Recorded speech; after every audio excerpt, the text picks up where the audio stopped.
की बड़ी खबर का रुख करते हैं। मुख्य सचेतक जोगेश्वर गर्ग ने विधानसभा अध्यक्ष को लिखा पत्र। विधायक निधि से संबंधित कथित भ्रष्टाचार प्रकरण को लेकर पत्र लिखा। प्रकरण की जांच सदाचार समिति से कराने को लेकर पत्र लिखा गया है। पत्र आपको दिखा रहे हैं। इस वक्त की बड़ी अपडेट, सदाचार समिति से जांच कराने के लिए कहा गया है। 3 विधायक जो एलएजी फंड का इस्तेमाल और उसके जरिए कमीशन का खेल, इसको लेकर जो एक अखबार ने स्टिंग किया, उसके बाद अब मुख्य सचेतक ने विधानसभा अध्यक्ष को पत्र लिखा है और उसमें सदाचार समिति से जांच करवाने के लिए कहा गया है। सहयोगी और पॉलिटिकल एडिटर योगेश शर्मा जी जुड़ गए हैं। योगेश जी, 2 सवाल है। एक तो माने कि भाई ये रवायत है जिसको पूरा करना ही है क्योंकि सदाचार समिति ही जांच करेगी। दूसरा, सदाचार समिति के अंदर अभी कौन कौन मेंबर है और कोई ऐसी बाउंडेशन होती है कि भाई इस तरीके के मामले में कितने दिन में रिपोर्ट सबमिट करनी ही होगी? देखिए, बड़ा सवाल है। अभी सदाचार समिति, आपको ध्यान ही कि उस मामले की जांच में जुटी है जो भारतीय आदिवासी पार्टी के विधायक से जुड़ा हुआ मामला है। उसकी जांच भी सदाचार कमेटी कर रही है और सदाचार समिति मिल भी चुकी है स्पीकर से इस पूरे मामले को लेकर, और अब सदाचार कमेटी इस पूरे मामले की भी जांच करेगी। जो विधायक निधि भ्रष्टाचार से जुड़ा हुआ मामला है, जो एक प्रमुख समाचार पत्र ने जिन विधायकों को लेकर स्टिंग ऑपरेशन किया, उससे जुड़ा मामला है। तो स्पीकर देवनानी को ये अधिकार है कि वो ऐसे मामलों को लेकर जांच कर सकते हैं। कहा जा सकता है कि जोगेश्वर गर्ग सत्ताधारी दल के मुख्य सचेतक है, उन्होंने ये विषय उठाते हुए राजस्थान के विधानसभा के अध्यक्ष को पत्र लिखा है और पत्र के जरिए ये क्या है, क्योंकि सदन का विशेषाधिकार है और इस विशेषाधिकार के नाते जांच जरूरी है और जांच के लिए सदाचार कमेटी को संदर्भित किया जाए। इस मामले अध्यक्ष निर्णय लेंगे किस तरह से इसकी जांच होनी है, क्या होना है, और क्योंकि निर्देशित करने का काम अध्यक्ष का है और अध्यक्ष मामले में निर्देशित करेंगे सदाचार कमेटी को। सदाचार कमेटी, आपको ध्यान रखिए, कैलाश शर्मा जो विधायक है उनके नेतृत्व में कमेटी पहले से भारतीय आदिवासी पार्टी के विधायक को लेकर जो एसीबी ने कार्रवाई की थी, एसीबी की कार्रवाई के बाद अब मामला विधानसभा में भी उठा और उसके बाद पूरा मामला विधानसभा अध्यक्ष ने सदाचार कमेटी को सौंपा है। यहाँ पर विधायक है, निर्दलीय विधायक है ऋतु बनावत, और भारतीय जनता पार्टी के विधायक है यहाँ पर खासतौर से रेवत राम रावत, जिनको लेकर अभी थोड़ी देर पहले भारतीय जनता पार्टी ने कारण बताओ नोटिस भी जारी किया है, और दूसरे कांग्रेस पार्टी के विधायक है अनीता जाटव। तो पूरा का पूरा जो मामला है ये अपने बेहद संवेदनशील हो गया है और मुख्य सचेतक इंटरव्यू किया है इस मामले में और पत्र भी विजेंद्र ले किया है स्पीकर देवनानी को। तो अब देवनानी इस मामले में कमेटी को निर्देशित करेंगे कितने दिन में जांच की जानी चाहिए। एक खास बात और है, ये पूरे मामले को लेकर कहा जा सकता है कोई गाइडलाइन जल्द जारी की जा सकती है, वो भी विधानसभा अध्यक्ष के जरिए जारी की जा सकती है, क्योंकि ये पूरा मामला बेहद संगीन मामला और इस मामले में कदर फूल पकड़ा है कि सरकार को एक्शन में आना पड़ा, बीजेपी संगठन को भी एक्शन में आना पड़ा, कांग्रेस पार्टी को भी एक्शन में आना पड़ा, क्योंकि यहाँ पर कांग्रेस पार्टी के विधायक पर भी आरोप है, बीजेपी के विधायक पर भी आरोप है और इस तरह का मामला पहली बार देखने को मिला है प्रदेश की सियासत के अंदर भी। संभवतः इस तरह के केसेस पहले कभी हमने देखे नहीं है और अब जब सदाचार कमेटी इस पूरे मामले की जांच करेगी, ये भी मोटे तौर पर सदाचार कमेटी को निर्देशित किया जा सकता है और जनवरी के आखिरी में विधानसभा का सत्र भी होना है। बिल्कुल, ये स्वाभाविक सी बात है कि सत्र का आगाज तमाम मसलों से होगा। ठीक है योगी जी, शुक्रिया तमाम जानकारी हमारे साथ साझा करने के लिए।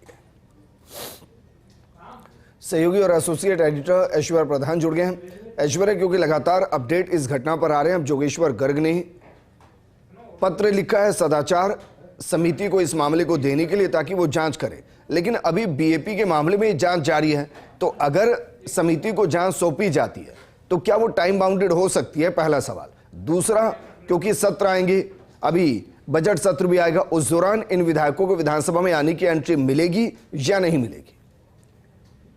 देखिए, विधायकों को विधानसभा में आने की एंट्री मिलना नहीं मिलना ये सब कुछ अध्यक्ष के ऊपर है, और अध्यक्ष के पास जो सर्वाधिक शक्तियां होती हैं विधानसभा अध्यक्ष के बाद तय विधानसभा अध्यक्ष को करना है। और विधानसभा अध्यक्ष को पत्र जो लिखा गया है वो पत्र जोगेश्वर गर्ग के द्वारा लिखा गया है, जो कि सत्ता पक्ष के मुख्य सचेतक है। इसमें बड़ी बात विजेंद्र ये है कि यहाँ पर सबसे बड़ी बात जो आज हर एक जनप्रतिनिधि के मन में होगा, कांग्रेस के भी, भारतीय जनता पार्टी के भी, और जो निर्दलीय जीत कर आते हैं उनके भी, तो उनके मन में यही सवाल होगा कि कोई व्यक्ति अगर इस तरीके का कृत्य करे तो सवाल जो है वो पूरी की पूरी नेताओं की बिरादरी पर खड़े हो जाते हैं।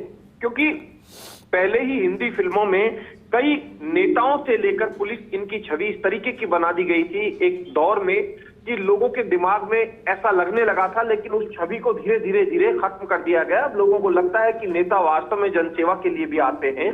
ऐसा नहीं है कि सभी ऐसे होते हों, लेकिन कुछ एक ऐसे होते हैं जो सभी पर प्रश्न चिन्ह लगाते हैं। हालांकि अगर इस बात में डेप्थ में जाते हैं तो यहाँ मैं एक अलग विषय से हटकर बात करूंगा। हालांकि वो जो विषय है उससे आप समझ पा रहे होंगे, बीजेपी से पहले जब अखिल भारतीय विद्यार्थी परिषद होती है, एबीवीपी होती है, एबीवीपी से के साथ विचार परिवार में ये लोग जाते हैं, और विचार परिवार के बाद मूल विचार परिवार के व्यक्ति को जब टिकट मिलता है और एक सत्ताओं में एक पार्टी से छोड़कर दूसरे पार्टी में आना और दूसरी से तीसरी पार्टी में जाना, या निर्दलीय या फिर पार्टी के द्वारा निकाले जाने के बाद निर्दलीय चुनाव लड़ना, इस तरीके की तस्वीरें भी देखी जा सकती है। लेकिन इन सब के बीच में दोनों ही पार्टियों ने तमाम तरीके की चीजों को अटकल करते हुए, दरकिनार करते हुए एक अच्छा संदेश दिया। और खास तौर पर मुख्यमंत्री भजनलाल शर्मा ने सुबह सुबह ही अपने बयान के द्वारा, अपने वक्तव्य के द्वारा जो भाषण दिया था उसके द्वारा साबित कर दिया था कि संकेत भी दे दिए थे कि ऐसा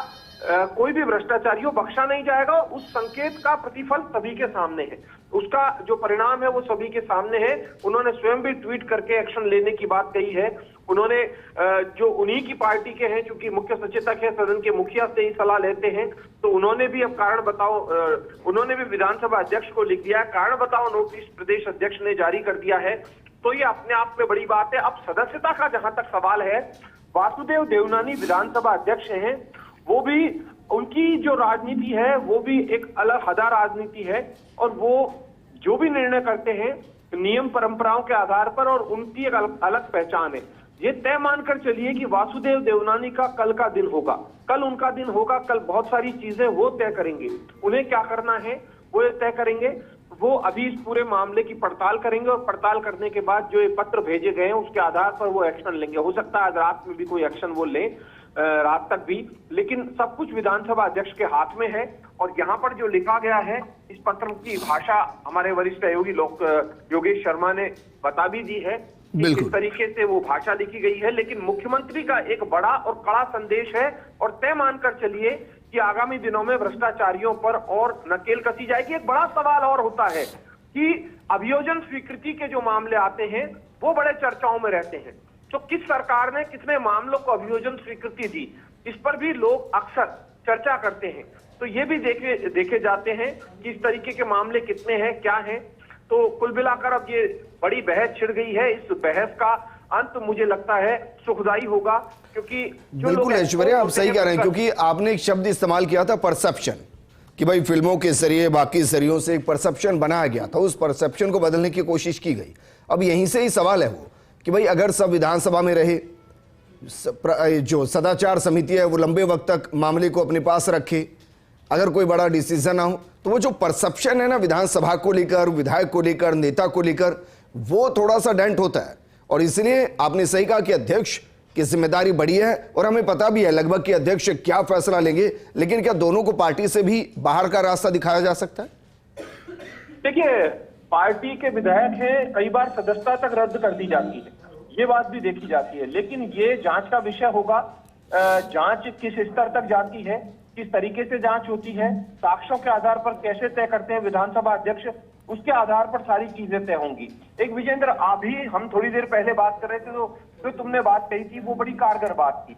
आज के दौर में चुनाव में खर्च इतना होता है और इतना ज्यादा स्टेटस सिंबल बन गया है कि एक तरफ एक बहुत धनवान व्यक्ति है जो कि चुनाव लड़ता है, या जिसके पास पहले से ही कई उद्योग धंधे हैं।